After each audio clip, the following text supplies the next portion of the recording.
empezaron prácticas obstétricas fueron en la civilización mesopotámica y en la egipcia, inclusive en el año antes de Cristo, más o menos 300 años antes de Cristo.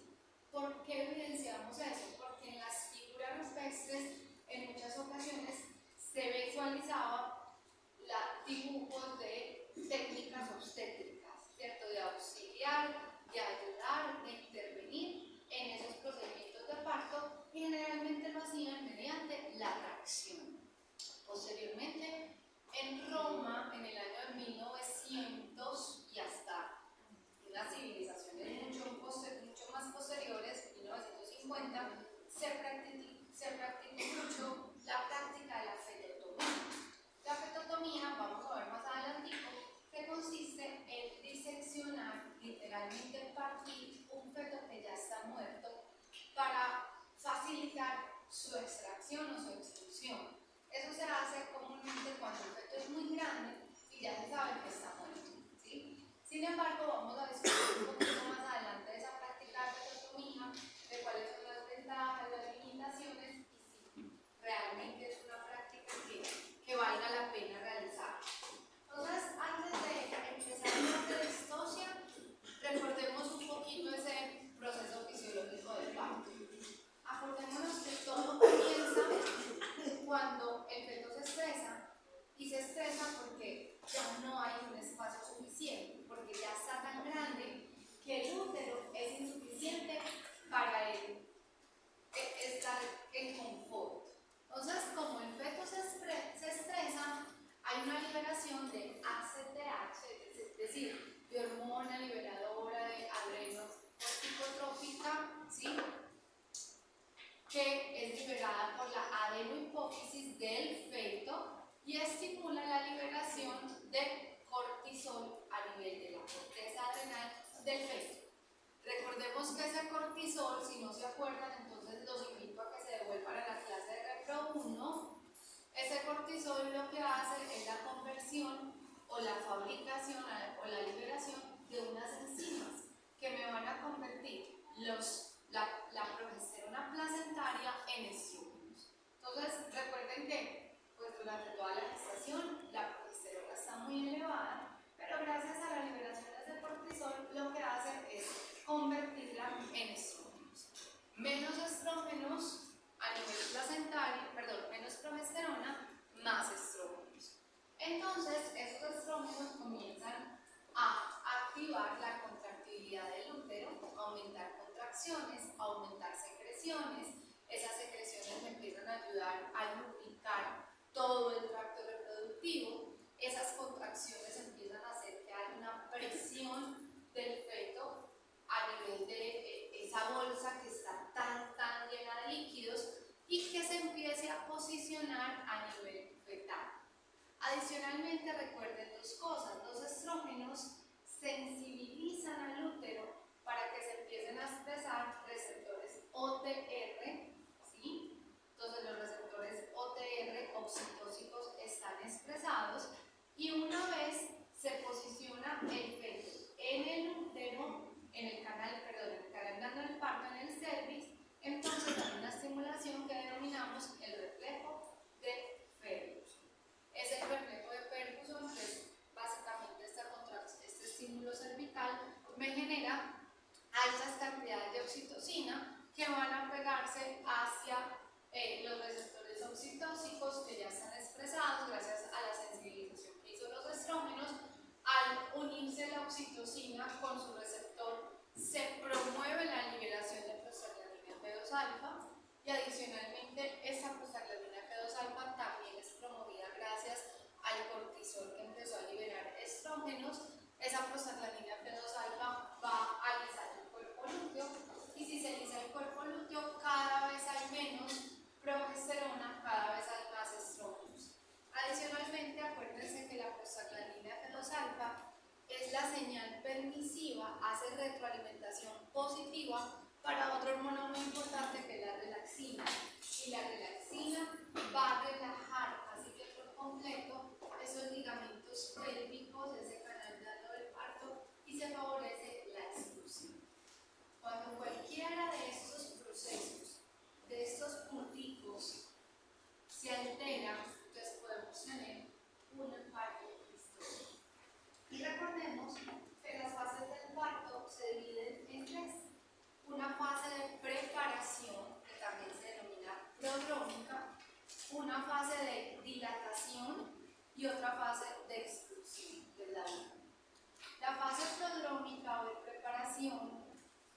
no es inmediata, requiere de unas horas anteriores, entre 12 a 4 horas antes de que realmente se dé la expulsión. Y consiste en esto que ya estábamos diciendo: estrés fetal, liberación de cortisol, ese cortisol empieza a aumentar los estrógenos, la prostaglandina, y por lo tanto hay una mayor dilatación cervical, relajación de los ligamentos pélvicos. Ahí es cuando vemos que el anca de la hembra comienza como a bajarse, como a caerse por la alta liberación de relaxina, y usted empieza a ver eso inclusive un día antes, hasta 2 días antes, ¿sí? Horas antes, que comienza a ver que hay liberación de moco.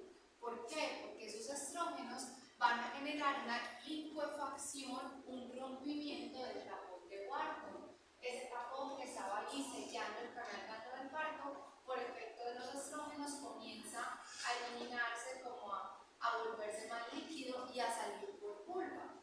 Inclusive vamos a tener, claro, como el feto está aumentando la presión intrauterina y el feto se está posicionando en el canal blando del parto, hay un proceso de dilatación, la vaca o la hembra muestra malestar, inapetencia, intranquilidad, se para, se echa, arquea el lomo y empieza a levantar la cola como si fuera a orinar, como si fuera a miccionar, ¿sí? Y empieza a pujar, empiezan a haber contracciones. A nivel de la ubre, empezamos a ver turgencia de los pezones e inclusive ese llenado de la ubre comienza a darse desde días antes. ¿Por qué? Porque hay una preparación de la glándula mamaria y hay un aumento de los estrógenos y cada vez más hay caída de progesterona. Entonces hay lo que denominamos la hembra está llenando la ubre, que uno la empieza a ver tensa, llenita, brillante, y pocas horas antes del parto uno empieza a ver salida de leche, de calostro por los pezones. Ya cuando estás viendo salida de calostro, ¿qué hormona te está indicando ese organismo que está liberando mucho? ¿Por qué hay salida de leche? ¿Qué hormona es la implicada ahí para que salga por el pezón? No. Oxitocina. Entonces, si ya hay oxitocina, quiere decir que ya se está dando, ya se desencadena ese reflejo de Ferguson y que estamos muy cercanos a el momento de expulsión. Entonces, después de esa fase prodrómica o de preparación, que es incluso unas horas antes, tenemos la fase de mayor dilatación, que es la que realmente coincide con la fase de por completo del reflejo de Ferguson, ¿sí? Cuando él se posiciona en el canal blando del parto y sabemos que ahí ya hay unas contracciones más evidentes y más frecuentes porque ya tenemos los máximos niveles de oxitocina. Recuerden que la oxitocina es la hormona que más las genera contracciones más fuertes y más frecuentes. La prostaglandina y los estrógenos generan contracciones más leves y más esporádicas, es decir, más espaciadas entre una y otra. La oxitocina es la que genera mayor cantidad de contracciones que son más evidentes incluso a la vista.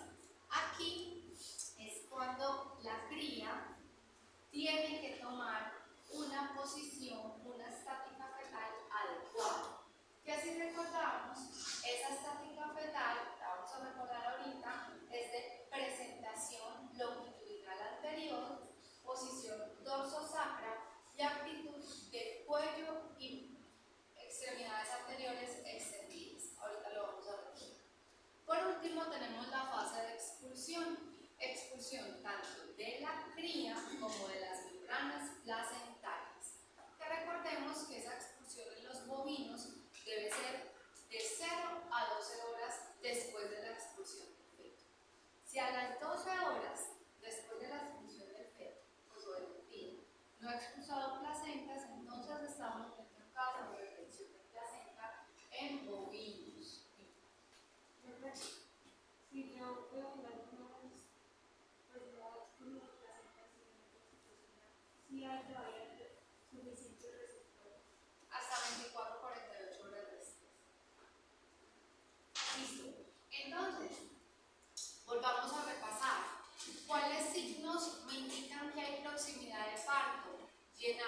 o agrandamiento de la ubre.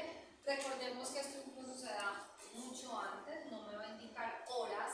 No quiere decir que porque el llenó la ubre va a parir mañana, eso se puede dar inclusive 2 a 3 semanas antes del parto.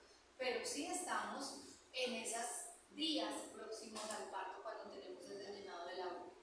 Edema, turgencia de los pezones, y ahí podríamos decir que ya se ven como esas ubres brillantes, como demasiado llenitas. Cuando ya tenemos ese aspecto, entonces ya decimos, no, esta se pare de aquí a la otra semana, ¿sí? Cuando ya vemos lo que les decía, calostro, salida de leche, ya es que el parto está en pocas horas, ¿sí? Caída de los puentes es lo que denominamos la relajación del ligamento ancho, es decir, como cuando vemos el anca caída, como chupada, ¿sí? Allí estamos más o menos frente a un tiempo de 24 a 12 horas antes del parto. Salida de secreciones, de moco por la vulva. A veces ese moco no es tan transparente y podemos evidenciar incluso como un moco amarillento. Cuando eso ocurre es porque ya hubo alguna de las rupturas de las membranas placentarias, la más externa. Recuerden que cuando el feto, y por eso es que los invito a leerse la clase de fisiología del parto, porque esto es un repasito, yo no voy a volver a dar una clase de fisiología del parto, pero recuerden que cuando el feto está en el canal del parto, hay un momento de hipoxia transitoria y él empieza a moverse más y eso hace que se rompan las membranas placentarias y eso hace que los líquidos placentarios ayuden al proceso de lubricación. Arqueamiento del lomo, lo que les decía, esa incomodidad, ese posicionamiento como de que quiere orinar, como de miccionar, de levantar la cola, de estar pujando, quiere decir que está muy imminente porque coincide con que ya el feto está a nivel cervical, que ya se está dando el reflejo de fetos. Cuando hablamos de la ruptura de la primera bolsa, quiere decir la más externa. ¿Cuál es la membrana placentaria más externa? La coriolactoidea. Entonces, fisiológicamente lo que debe ocurrir es que si se rompe la membrana coriolactoidea, la expulsión de la cría se dé en menos de 2 horas. Y cuando tenemos la ruptura de la membrana más interna, o la segunda, la más interna que es la amniótica, la expulsión de la cría debe darse en la hora siguiente. ¿Qué pasa si esto no sucede? Que la cría se ahoga, ¿sí? Y puede morir en el canal del parto. Entonces, una premisa, una regla de oro que vamos a tener en cuenta es que nosotros nunca debemos de romper innecesariamente, prematuramente, las membranas placentarias. Muchas veces a nivel de campo uno se encuentra que el mayordomo cree que para ayudar a esa expulsión coge la navaja y rompe la membrana. Está haciendo todo lo contrario, porque si por algún motivo esa hembra tiene atonía uterina o esa cría está muy grande para salir por ese canal del parto, lo único que hizo esa persona al romper la membrana era quitarle tiempo a la cría, quitarle tiempo de viabilidad. Es como que usted rompe la primera bolsa o la membrana coriolactoidea y es como poner un reloj de arena de 2 horas. La última y es como poner un reloj de arena de 1 hora. Entonces, hacer ruptura prematura en las membranas placentarias es totalmente en contravía a salvar esa cría. Claro, a veces hay que romperlas, pero porque usted está haciendo una extracción, ya lo está extrayendo y lo tiene que romper para que pues, pueda limpiarlo, obviamente, eso es otra cosa. Pero hacerlo prematuramente, sin un diagnóstico de por qué está sucediendo esa distocia, es totalmente un error súper común. Porque se ahoga. Porque cuando usted rompe las membranas placentarias, por más dilatado que esté el canal blando del parto, es un estrechamiento respecto a lo que él tenía en el útero. Primero, en el útero, porque el feto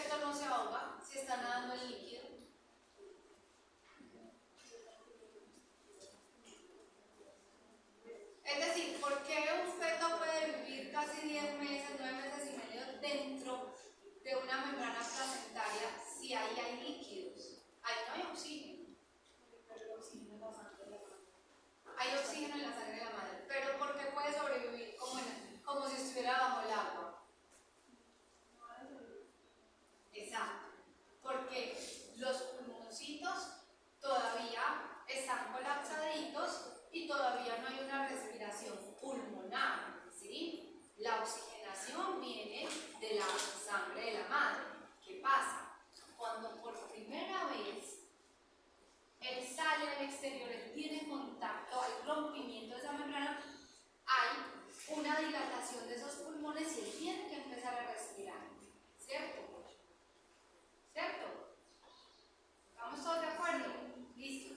Entonces, cuando por algún momento, por alguna razón, hay rompimiento de las membranas, pero él no puede salir de ese canal del plato del parto por cualquier razón, porque está muy grande, porque la mamá no tiene buenas contracciones, porque viene en un mal posicionamiento. Es muy común que él se ahogue con los propios restos del líquido placentario, porque obviamente quedan en las mucosas, y porque va a ser difícil para él respirar en un canal estrecho.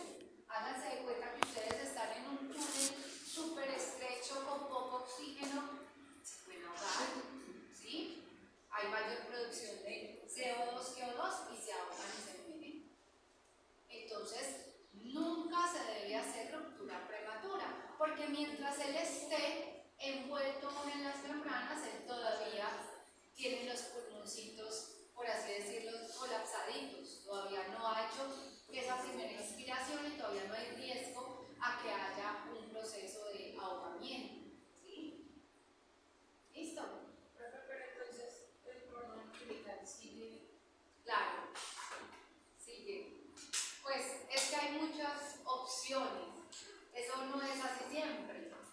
Habrá una opción en la que si el feto todavía está conectado al cordón umbilical dentro de las membranas placentarias, él puede permanecer viable, ¿cierto?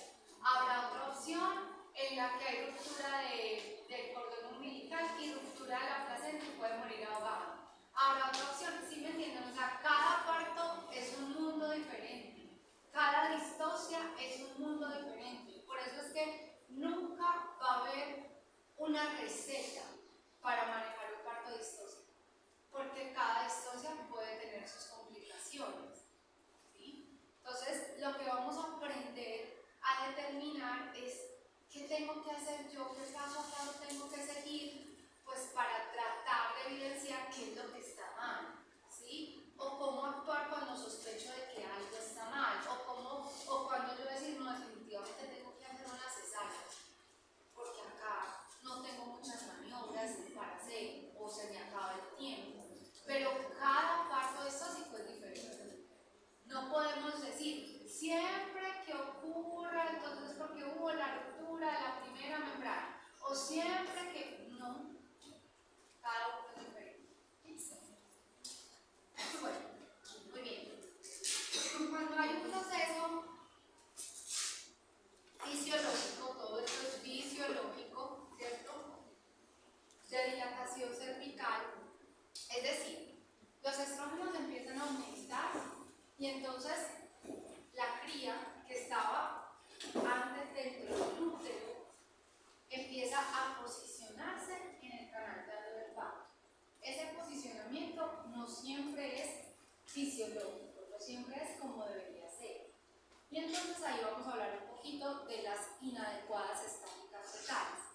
Pero esos estrógenos, cuando comienzan a liberarse cada vez en mayor cantidad por el efecto del cortisol, por el efecto de que hay luteólisis, entonces cada vez más baja la progesterona y aumentan los estrógenos, comienza a generar más que contracciones, porque los estrógenos sí generan contracciones, pero ya dijimos más esporádicas, más irregulares, empieza a generar un efecto de dilatación, ¿cierto? Del canal blando del parto. Por ejemplo, cuando yo estoy frente a un parto distóxico y encuentro que el canal está muy estrecho, más que oxitocina se tiene que poner estrógeno. Porque ¿qué promueve la oxitocina? Contracciones fuertes. Si usted promueve contracciones fuertes, pero el canal está estrecho, no está haciendo nada. Entonces usted ahí tiene que poner estrógenos. Y los estrógenos de forma endógena, de forma indirecta, le van a generar oxitocina. ¿Sí? Entonces, la dilatación del cervix, y esto aplica para los rumiantes, manera inmediata en todo el canal. No, él va haciendo como una dilatación progresiva, una dilatación en conito. Y entonces es lo mismo, yo no he tenido un parto, pero dicen que cuando uno está muy próximo al proceso del parto, lo que hacen es medir, la dilatación está en 1, en 2, en 3, ¿cierto? Porque hacen un tacto, y entonces con ese tacto, ¿qué es lo que están evaluando? ¿Dilatación de quién? Del cervix, no de la vagina, no. Con ese tacto están logrando evidenciar qué tan dilatado está el cervix. Lo mismo, entonces vamos a hablar de grado 1, de grado 2, de grado 3. ¿Qué pasa? Que, vuelvo y repito, primero se hace una abertura, se empieza a dilatar el cervix a nivel del fornix, a nivel del canal más próximo a la vagina, y paulatinamente se va dilatando más hacia el último anillo, ¿cierto? Entonces vamos a tener como una apertura en cono. Cuando uno puede hacer palpación vaginal en una hembra bovina o en una hembra equina, ¿cómo? Obviamente, primero, cuidándonos mucho de una excelente asepsia, unos guantes de palpación, que el guante de palpación no haya tocado otra cosa, idealmente lubricarme con un lubricante estéril, nada de soluciones irritantes, soluciones jabonosas, ¿cierto? Yo puedo ingresar mi mano a nivel vaginal para evidenciar el grado de dilatación. Cuando encuentro que solamente siento un anillo cervical abierto, pero los otros todavía muy cerraditos, como un esfínter cerrado, quiere decir que todavía falta dilatación y que esa hembra todavía no está ni siquiera en el momento del reflejo de los fetos, ¿sí? En este proceso, lo ideal es que la membrana corolandoidea todavía permanezca intacta. ¿Por qué? Porque el feto ni siquiera se ha posicionado en el canal blando del parto. ¿Cuándo se deben de romper de forma fisiológica las membranas placentarias? Cuando él ya está ahí, cuando ya el canal blando del parto está, el cervix está supremamente dilatado y él está haciendo movimientos fetales para lograr salir, y esa ruptura va a promover inclusive el deslizamiento de la cría, el deslizamiento del feto por ese canal blando del parto. ¿Listo? Entonces es normal que si nosotros hacemos una palpación vaginal haya un grado de dilatación mayor a nivel externo, a nivel del fornix, a nivel de los anillos más externos, y se da de forma progresiva hacia interno. Entonces, esa última fase de expulsión empieza con el reflejo de Ferguson, con la llegada del feto al canal blando del parto, y ahí es cuando debemos de tener una dilatación máxima de ese canal blando del parto. El canal blando del parto no solamente es el cervix, también es la vagina. Y se dice que esa es, por así decirlo, la parte más dolorosa del parto. Se dice, ¿cierto? No lo puedo asegurar por experiencia propia. ¿Por qué? Porque el vestíbulo vaginal, la vagina y la vulva son zonas altamente inervadas. Entonces, ese proceso de dilatación tan grande, porque es que, háganse a la idea, por ahí sale un ternero recién nacido, por ahí sale una cabeza en un parto humano, ¿cierto? Por ahí sale un potrico, ustedes ven que un potrico recién nacido es muy grande, ¿cierto? Entonces, hay un máximo nivel de dilatación en zonas que son altamente inervadas y se dice que es el periodo más doloroso del parto. Por eso, si no tenemos un buen proceso de dilatación, puede ser algo muy incómodo, muy doloroso, y la cría literal quedar atascada en el canal blando del parto. Cuando esa dilatación, entonces decíamos, los partos todos son diferentes. Hay partos en los que ocurre que todo el proceso de expulsión se dé y no hubo rompimiento de las membranas placentarias, sino que la madre posteriormente rompe, muerde la placenta, se la come y ella misma limpia el feto, ¿cierto? Como hay partos en donde durante la expulsión hay rompimiento de las membranas placentarias y el feto o la cría, ustedes ven que nace con la pielcita pelada, o sea, uno ve literal las manitos o las paticas, ¿cierto? Porque durante el proceso del parto hubo rupturas. O hay partos en los que hay ruptura de la primera membrana, pero la segunda membrana no se rompe, la amniótica no se rompe, y si es una hembra que es primeriza, que no es muy experta, tristemente la cría puede morir por falta de atención, parió, hizo un buen proceso de expulsión, pero no hubo nadie que le quitara esa membrana placentaria. Entonces, vuelvo y repito, todos los partos, no hay una regla general para que siempre un parto se dé de la siguiente manera, no, pueden haber diferencias, ¿cierto? En esos partos. Entonces, cuando esa dilatación cervical es completa y aún no se ha roto la membrana coriolantoidea, esa membrana coriolantoidea se ve de una coloración oscura, ¿cierto? Incluso a veces puede tomar una coloración como rojiza, como azulada. ¿Por qué? Porque hay un alto nivel de irrigación. Profe, en los cafés se da la bolsa como en los huevos. Sí, se puede dar. Y, o sea, ahorita que dice que la lactoides se puede ver rojo, o sea, sería como la hemorragia, o sea, sería una hemorragia. Sería por la hemorragia cuando se da ruptura anticipada del cordón umbilical, ¿sí? Eso puede pasar. Porque ahí, acuérdense que a nivel de la membrana coriolantoidea es que se forma el buraco y es que se forma esa estructura umbilical desde etapas anteriores, entonces es la membrana fetal más irrigada, por así decirlo. Tenemos la membrana amniótica. La membrana amniótica, siempre recuerden, el líquido alantoideo es un líquido más viscoso.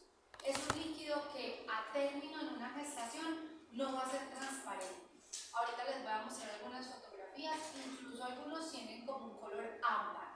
Y es normal, porque recuerden que ahí se depositan los desechos del feto, ¿cierto? En todo ese proceso de gestación.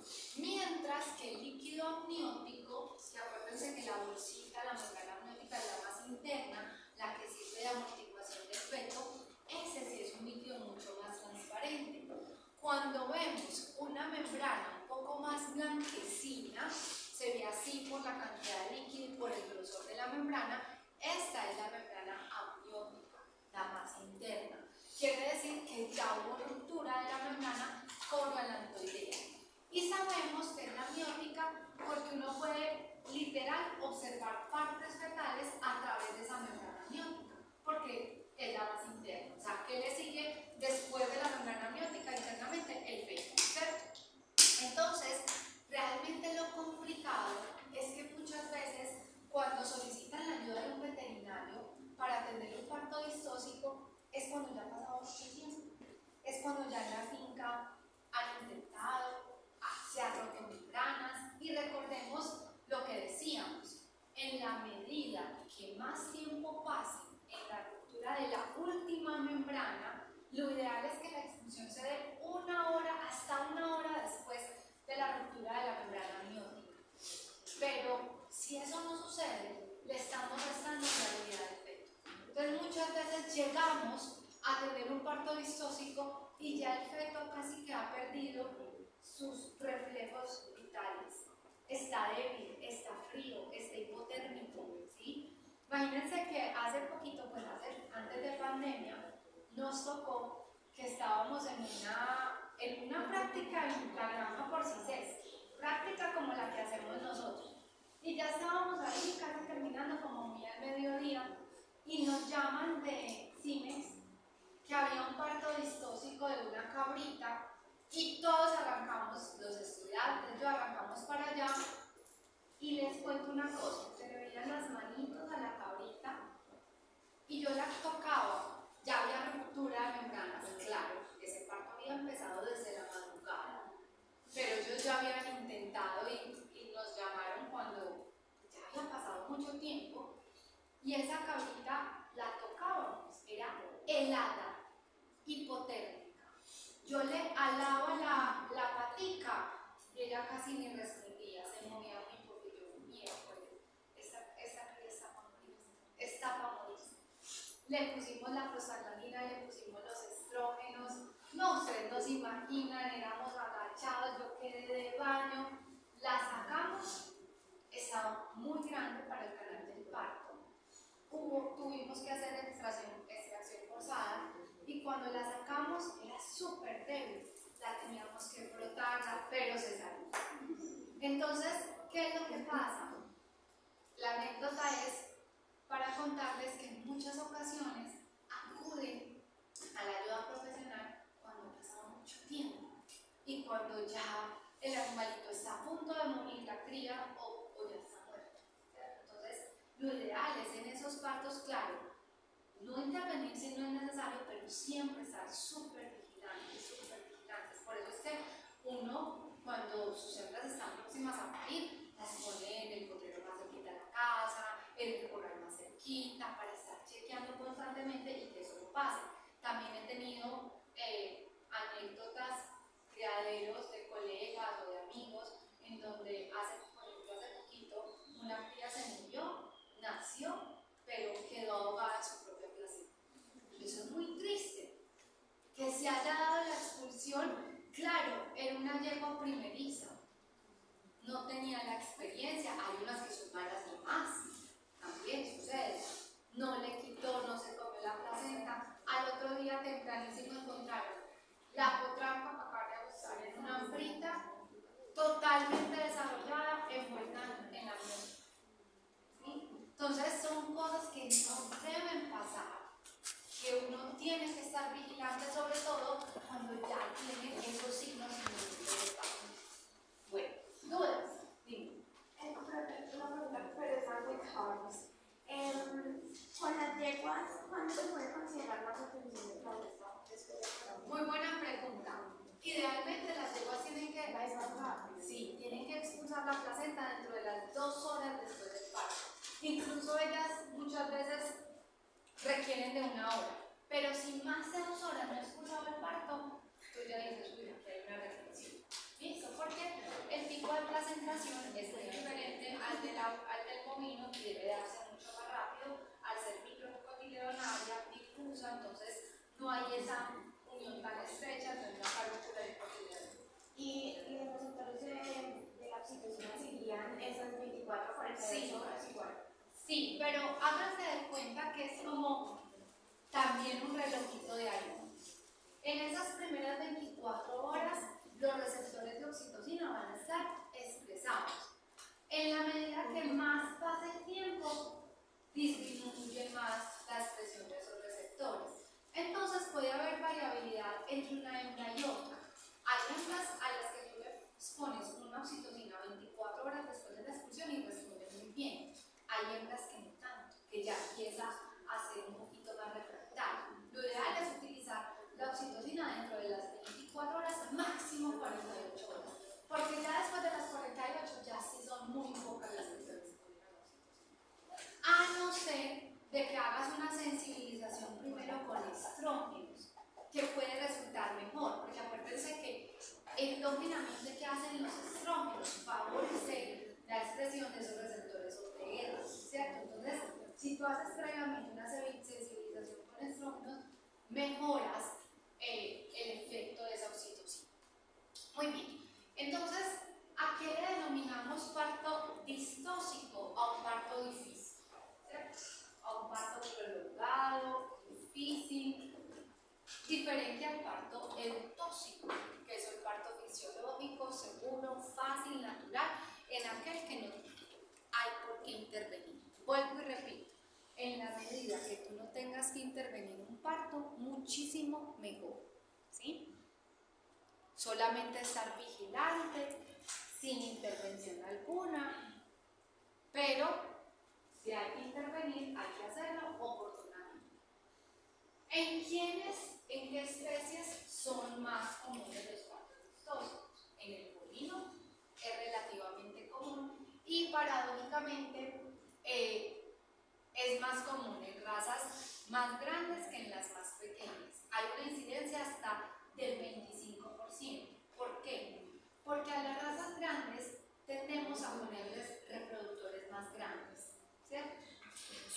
embargo, el ser humano también es a veces como tan ilógico, tampoco tan falto de sentido común, que en ocasiones le ponemos a razas pequeñas machos grandes. ¿Sí? Entonces, a una jersey, entonces para sacar un yerbón, y a una jersey le ponen un torote pesadote, grandote, que da crías grandes y pesadas al nacer. ¿Cierto?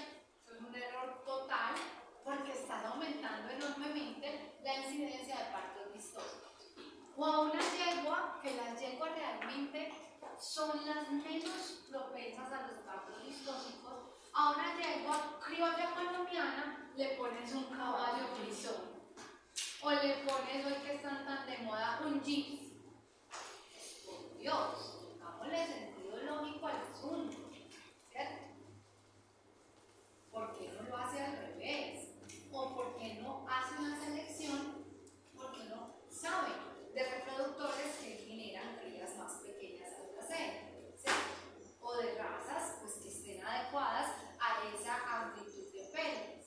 Por eso es que en muchas ocasiones se utilizan, por ejemplo, mulas como receptoras, porque las mulas, ustedes saben que son más grandes, con amplitudes pélvicas mayores, con una muy buena habilidad materna en la mayoría, ¿cierto? Pues por eso es que muchas veces se utilizan mulas como este receptor.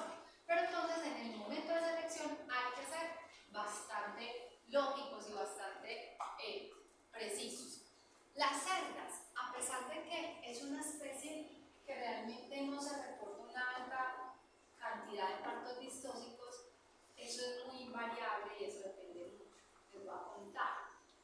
En la granja hay bandas en las que tenemos una altísima incidencia de partos distóxicos y está bastante asociado con dos cosas, con la edad de la cerda y con la condición corporal de la cerda.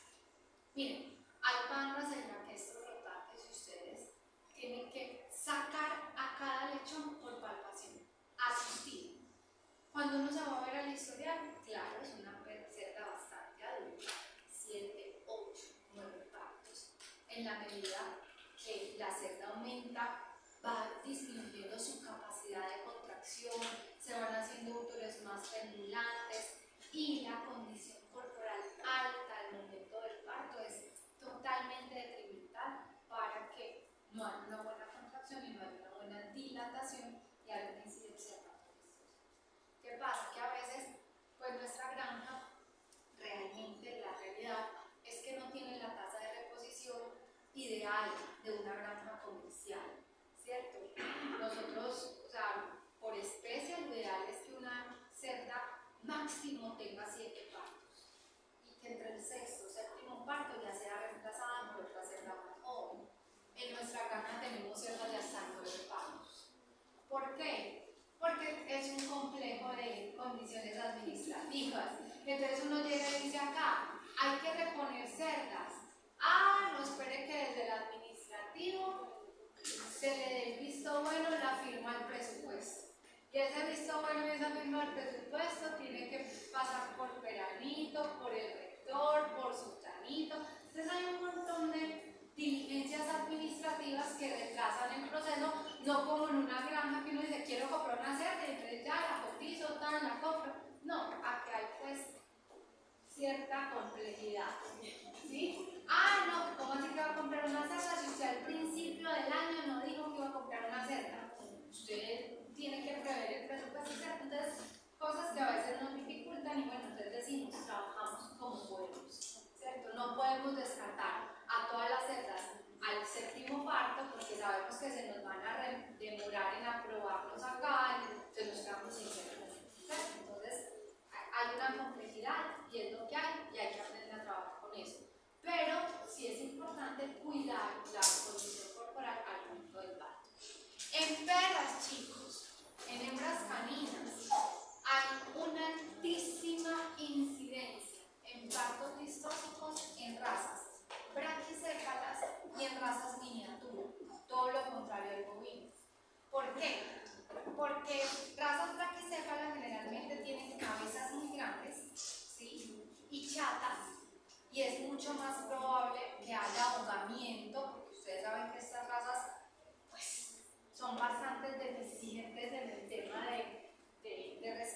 menor. Y en razas miniatura, por ejemplo, como el Chihuahua, como el Yorkie, como el Shih Tzu, como el Pomerania, como el Pinscher.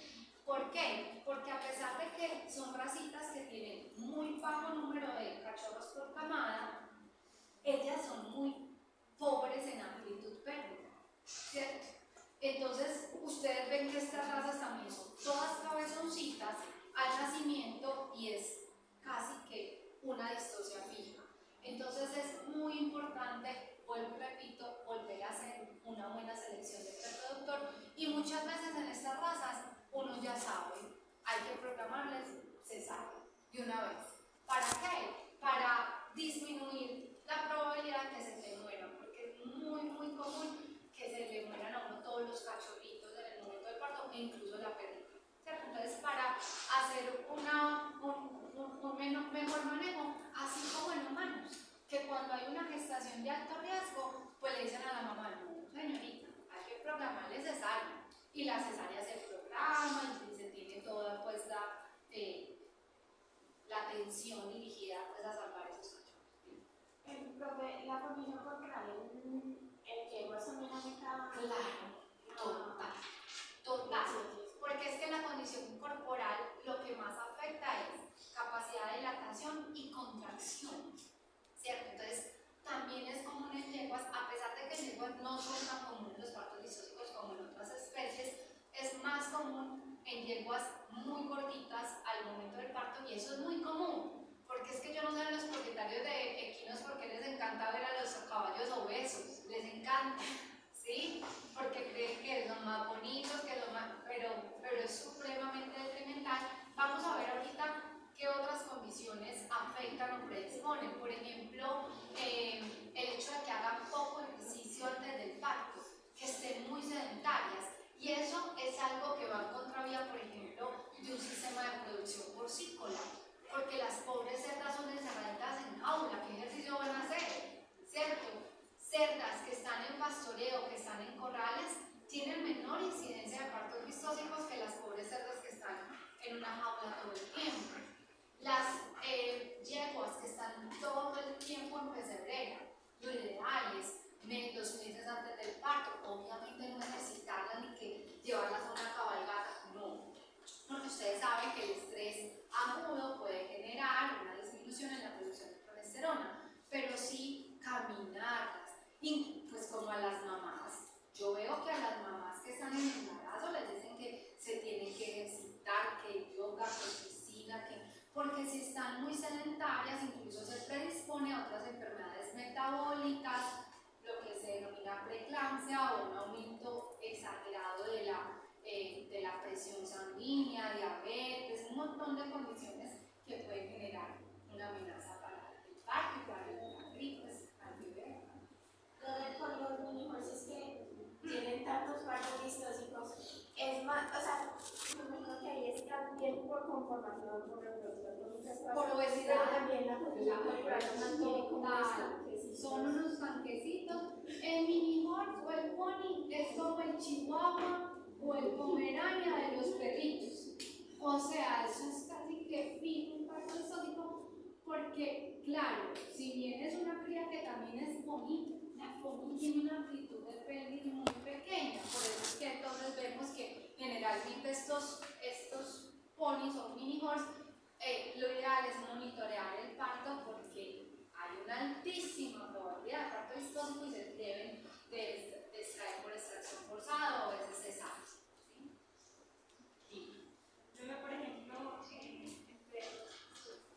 por ejemplo, la gran los partos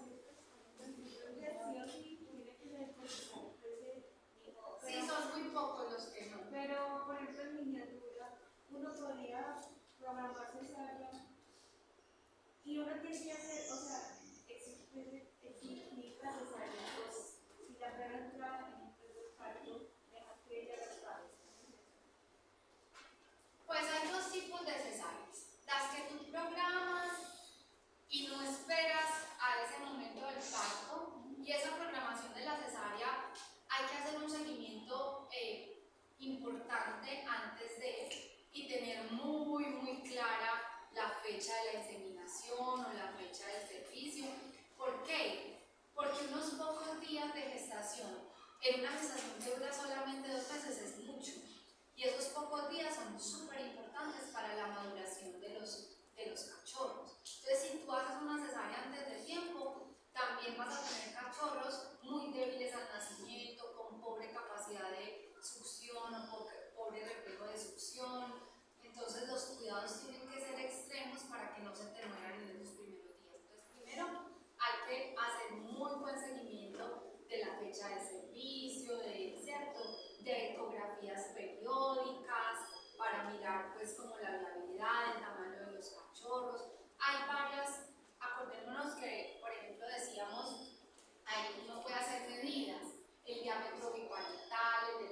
sucede que tú tienes predispuesto, ¿cierto? O tienes en tu mente que vas a hacer cesárea y se desencadena el proceso de parto antes. Idealmente, hacer vigilancia de ese parto, porque puede ser que nazca bien, o puede ser que durante el proceso de parto haya que decidir hacer una cesárea. Por ejemplo, puede ser que haya nacido un cachorro, pero los otros dos vengan, o los otros tres vengan enfermos y hay que sacarlos por cesárea. Entonces, en esas perritas o en esos individuos que tú ya sabes que tienden a un parto difícil, hay médicos en casa, por ejemplo, ya veterinarios, ¿cierto? Pero para el que no es veterinario, para el que es un propietario, pues que nada que ver con la veterinaria, lo ideal es que hoy en día muchos servicios de atención en casa, ¿cierto? O pues que sepa que tiene que correr en esos días a la veterinaria más cercana porque probablemente pueda desencadenar en un parto disóstomo. Entonces cuando toman muy inoportunamente esa decisión, ya van y ya o los cachorros están muertos o ya hay muy pocas probabilidades de salvarlos. ¿Sí?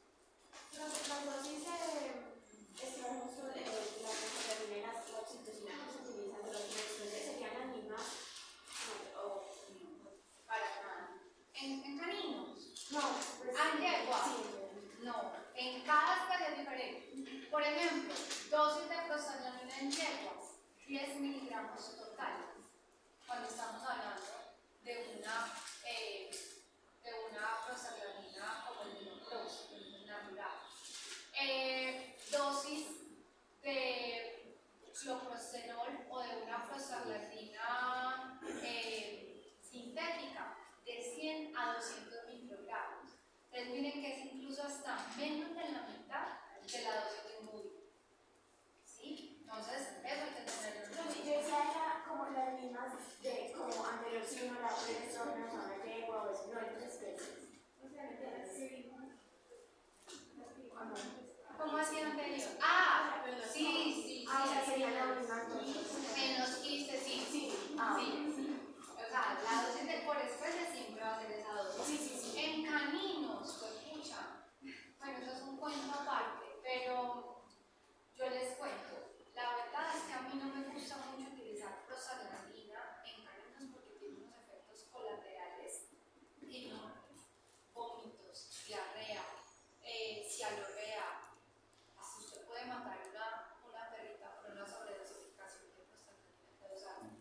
La dosis va de 0.01 miligramos por kilo a 0.02. Idealmente utilizar la más bajita. Pero chicos, absténganse a hacerlo como de manera muy rutinaria. ¿Cierto?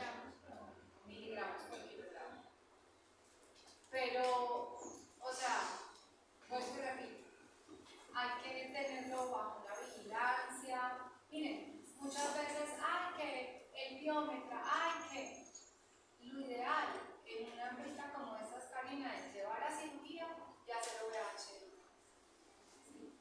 Porque el pronóstico de las enfermedades, patologías reproductivas, complicaciones reproductivas es muy malo en caninos. ¿Listo?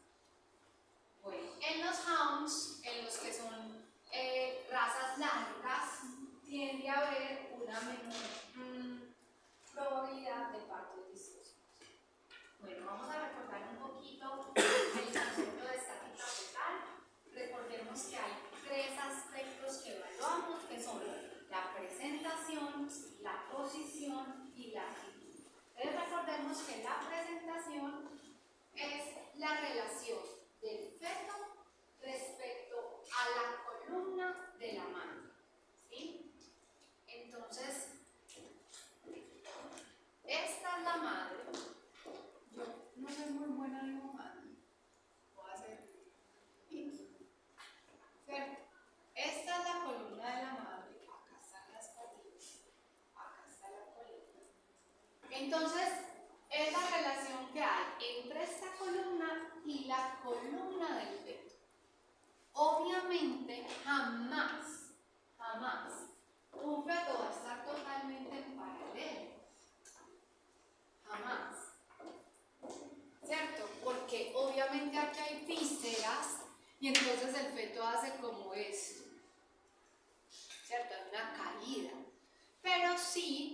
podríamos decir que la orientación es como si estuviese en paralelo. Entonces, cuando tenemos esta presentación, es una presentación longitudinal, como quien dice que el eje está en el mismo sentido, ¿cierto? Longitudinal. Y ese longitudinal puede ser anterior o posterior. ¿Qué va a pasar? Si la cabeza viene primero, entonces es longitudinal anterior. Si viene de patas y la cabeza está aquí, entonces es longitudinal posterior. ¿Qué otra presentación podemos tener? Que el feto no venga en esa orientación como paralela, sino que venga torcido, atravesado. Si ese es el caso, entonces hablamos de una presentación transversa. ¿Listo? Esa es la primera característica. Uno tiene que denominar nombre y apellido, es decir, presentación longitudinal anterior o presentación transversa. ¿Listo? Segunda característica, posición. ¿Qué es la posición? La relación del dorso del feto con el dorso de la madre. ¿Qué es lo que está más cercano acá? Al hueso sacro, a este hueso que tenemos acá. Entonces primero hablamos de la posición del feto en relación a la madre. Entonces, cuando decimos que es dorso sacro, quiere decir que viene así, que lo más cercano al sacro o al dorso de la madre es el dorso del feto. Si viene de para arriba o boca arriba, ¿cuál va a ser la posición? Ventrosacra. Si viene de lado, ¿cuál va a ser la posición? Laterosacra. O también la podemos denominar costosacra. ¿Sí? Y por último tenemos la actitud, que la actitud es cómo están o las extremidades o el cuello cabeza. Ojo, miren que eso es lo que yo puedo palpar, porque uno no tiene rayos X, una cámara de visión, no sé, ¿cierto? Es lo que yo puedo palpar. Entonces, por ejemplo, si el feto viene en presentación longitudinal anterior, ¿yo qué le puedo palpar? La cabeza y extremidades anteriores. Entonces yo voy a decir, tiene el cuello extendido y las extremidades anteriores extendidas. O tiene el cuello extendido y una de las extremidades, la extremidad anterior derecha, está flexionada y la otra extendida. Si el feto viene de colas, o sea, en presentación longitudinal anterior, ¿yo voy a poder decir cómo está la cabeza y las manos? No, porque yo no voy a poder palpar hasta allá. ¿Qué puedo decir? ¿Qué actitud tienen las extremidades posteriores? Si están extendidas o si están flexionadas. Entonces, esta es la estática fetal, recordemos, fisiológica. Era lo que les decía.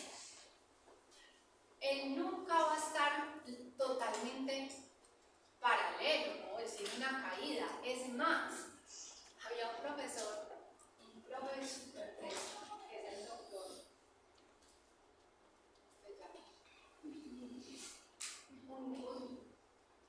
Lucino, doctor Lucino, que es un doctor de teso en reproducción equina de Argentina, y él odiaba que uno mostrara estas fotografías.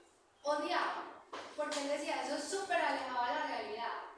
El feto allá adentro, pues puede que tenga esta posición acá, pero acá está un poquito de lado, ¿cierto? Porque es realmente así. O sea, uno no puede garantizar que el feto siempre va a estar así súper bien ubicado, como un útero en una vaca. Un útero en una vaca nunca está en la vagina, los cuernitos, así como uno lo encuentra en el libro, ¿no? El útero puede estar más a la derecha, más a la izquierda, puede tener, ¿cierto? Puede tener un doblez, puede estar totalmente, como quien dice, flexionada la vagina, pero es la mejor manera que tenemos para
transversa es cuando está atravesado. ¿Bien? Cuando está así, pues. Exacto. Cuando está la columna y está así.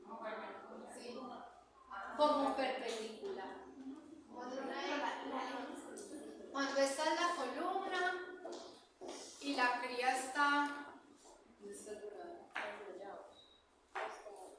Y la cría está como así, atravesada, es decir, como así, o así, o ¿sí? Atravesada literal. Eso. Pero el hecho de que venga de colas no quiere decir que está transversa, porque es que miren, la relación de la columna del feto está en la misma proporción de la columna de la madre. ¿Sí? Pero por ejemplo, la columna está, o sea, la cabeza. La cabeza está flexionada. No, sí, pero ¿cómo está la columna? No, pero ellas son las manos, ¿no? No, pero mira cómo está la columna. Está en caída, pero está en la misma orientación. Era lo que decíamos, ella nunca va a estar aquí totalmente recta. Pues ¿por qué? Porque acá hay un montón de, ahí hay una cavidad abdominal, ella siempre cae, la cría siempre cae, ¿cierto? Entonces ahora sigamos, F. Presentación longitudinal, posición, no, longitudinal ¿qué? Anterior, posición retrosacral y actitud, cuello extendido, miembros anteriores flexionados. Muy bien. D. ¿Quién la quiere hacer? Susi. Posición, perdón, presentación longitudinal anterior. Muy bien. Presentación dorso sacra. Sí. Dorso sacra. Sí. Actitud, cabeza extendida, miembros anteriores flexionados. Muy bien.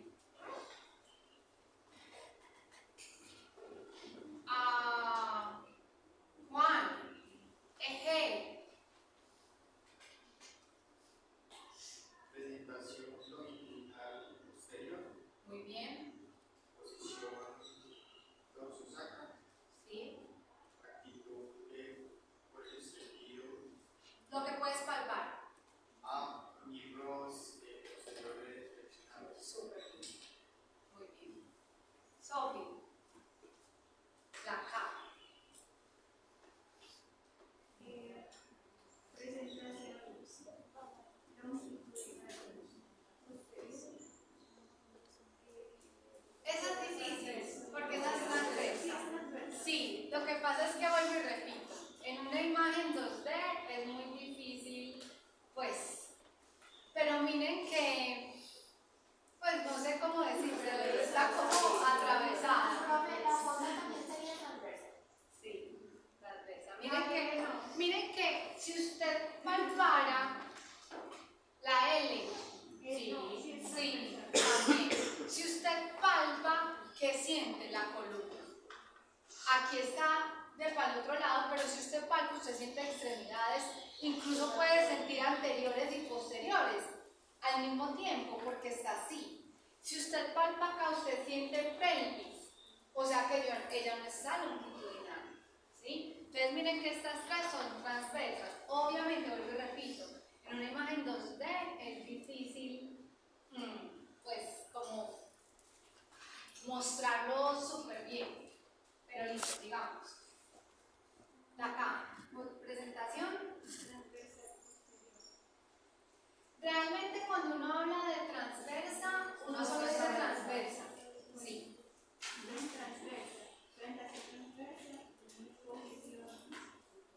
¿Qué está más en contacto? Si tú tienes la mama aquí con la columna aquí, ¿qué está más en contacto con la columna con el dorso de la mamá?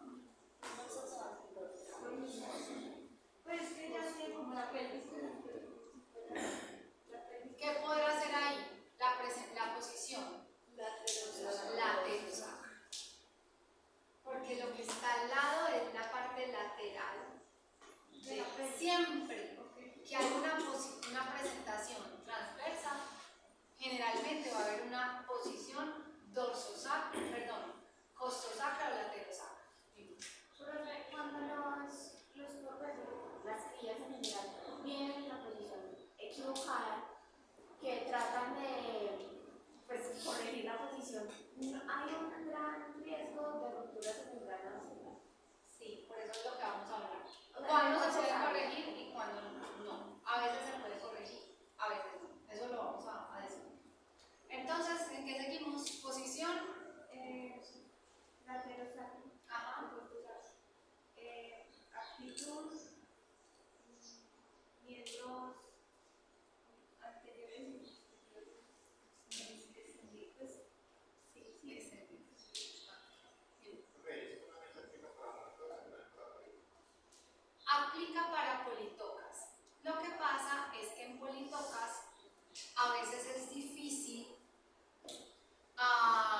por ejemplo, hablar de actitudes, porque en politocas muchas veces, bueno, tal vez excepto en la cerda, ¿cierto? Que tú puedes, cuando hay una buena dilatación, tú puedes ingresar mano vía vaginal, pero aplica. Inclusive tú dices, uy, este lechón viene en presentación longitudinal posterior, o sea, viene de cola, ¿sí?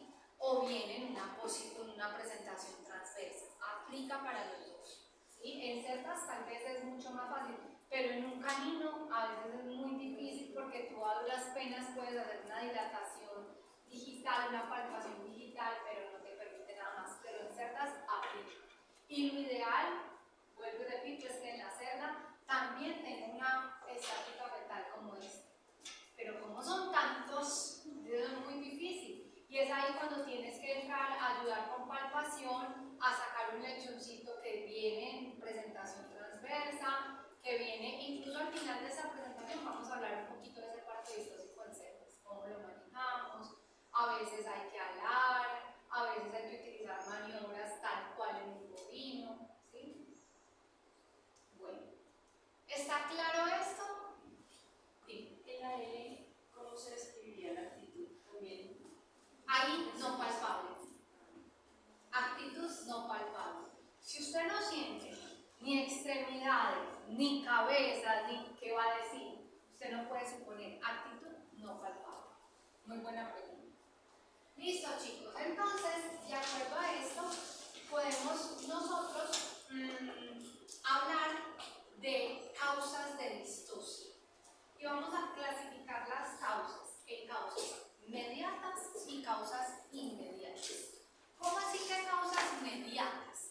Son aquellas que por un buen manejo, que por una buena selección, que por una buena nutrición, yo pude haber prevenido o eliminado. Entonces, ¿por qué una hembra con doble cervix, con aplasia segmentaria, con hipoplasia de vagina, con cervix atrófico, con cervix corto, yo lo pude haber prevenido? ¿Ah? No preñada. Si usted ya sabe que esa hembra tiene un problema congénito de una alteración en la conformación reproductiva, pues la descarta para la reproducción, porque sabe que es una hembra con predisposición a un parto distóxico. Nutricionales y de manejo. Bueno, hidropesías. ¿Cuál hidropesía puedo yo prevenir? ¿Cuál de las dos que hablamos en la clase pasada grabada? Hidroalantoide. ¿Por qué? Porque está asociada a deficiencias de minerales, a partos pobres. Muchas veces el hidroamnios no lo puedo prevenir, porque ya decíamos, es un problema congénito del feto, ¿cierto? Claro que si yo ya tengo un historial de hidroamnios en una vaca, en una hembra, yo ya digo, uy, esto puede estar asociado a una condición congénita, entonces más bien la reemplazo de la reproducción. Nutricionales y de manejo. Entonces, lo que decíamos, cebamiento excesivo al momento del parto. Cuando tengo una hembra con una muy mala amplitud de pelvis y le pongo un macho muy grande, cuando no ejercito esa hembra, ¿sí?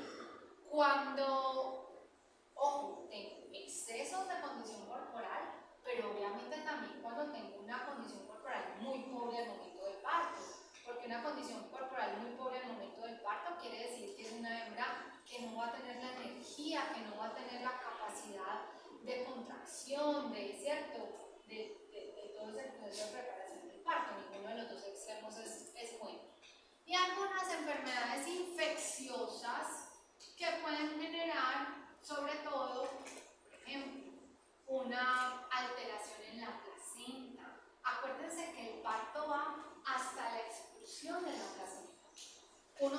finalizó el parto, cuando finaliza expulsión de placenta. Entonces, una enfermedad infecciosa que me ocasione una placentitis, que me ocasione una retención placentaria, es una enfermedad infecciosa que me puede ocasionar un parto distóxico, ¿cierto? O que me está conllevando un parto distóxico. Las inmediatas son aquellas que ocurren en el momento o pocas horas o pocos días del parto y yo no pude hacer nada para prevenir. ¿Qué se les ocurre?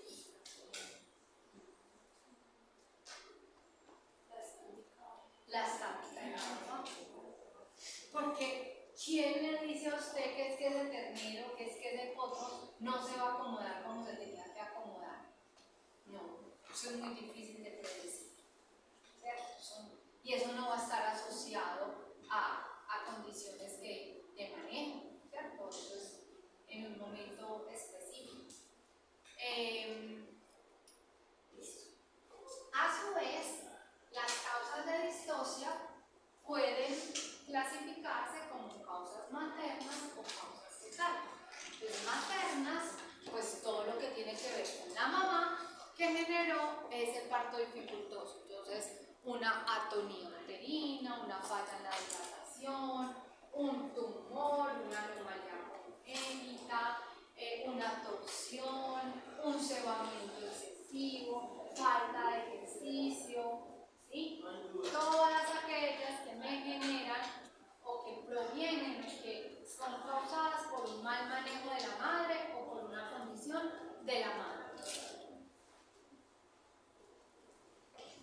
Y tenemos las causas fetales, que son aquellas que se derivan, pues, de condiciones del feto.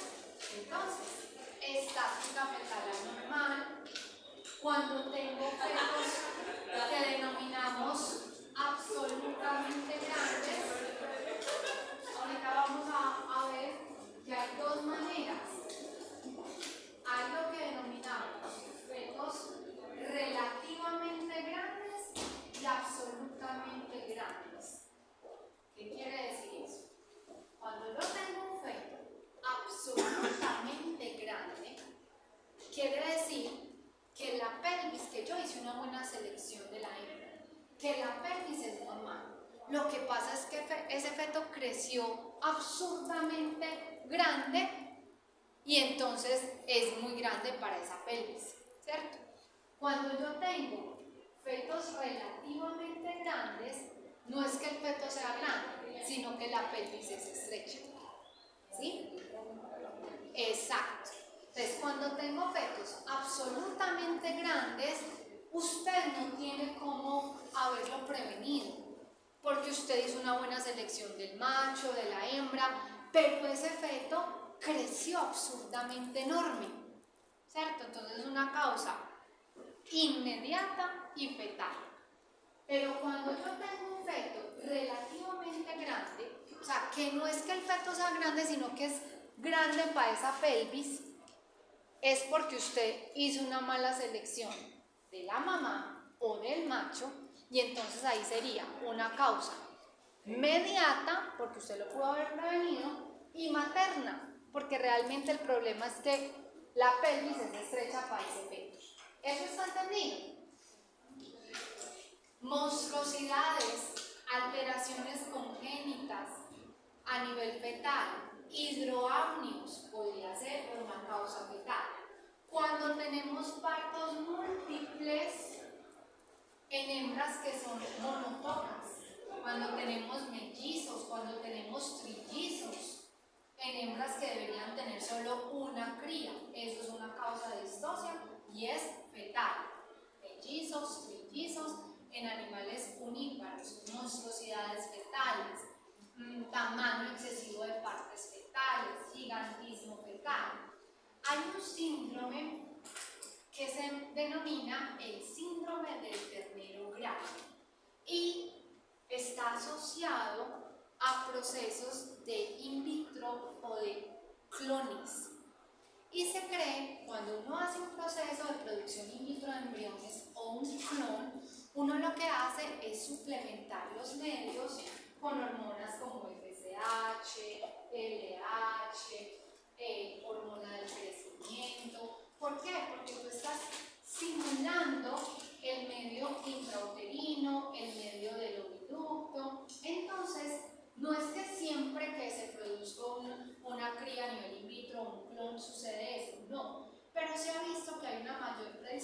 exposición de ese síndrome del ternero grande, es decir, de fetos que crezcan absolutamente grandes cuando están asociados a estos dos procedimientos.